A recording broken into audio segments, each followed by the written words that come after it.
এই যে নাও, এখানে 5,000 টাকা আছে।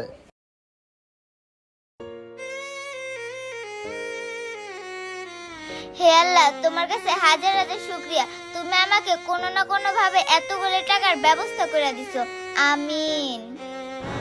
এদেরকে দিয়ে যদি কোনো একটা কাজ ভালোভাবে হোক, জানি না ওরা কাজটা করতে পারলো কি না। কিরে সোহাগ, কিছুই তো বুঝলাম না।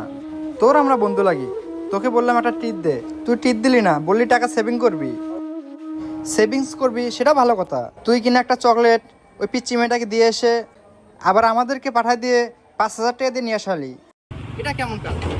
জীবন তো ঠিকই বলছে। ওই মেয়েটা কি তোর আত্মীয় স্বজন লাগে? মেয়েটাকে এমনি এমনি তুই 5,000 টাকা দিয়ে আসলি, আর আমরা চাইলে মুখের উপর না করে দিস।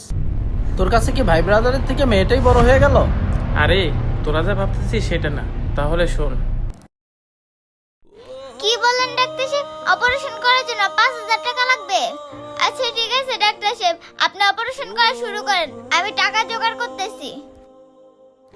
হে আল্লাহ, এখন আমি এক বেলার ভিতরে এতগুলো টাকা কিভাবে ব্যবস্থা করব? তুমি একটা ব্যবস্থা করে দাও না।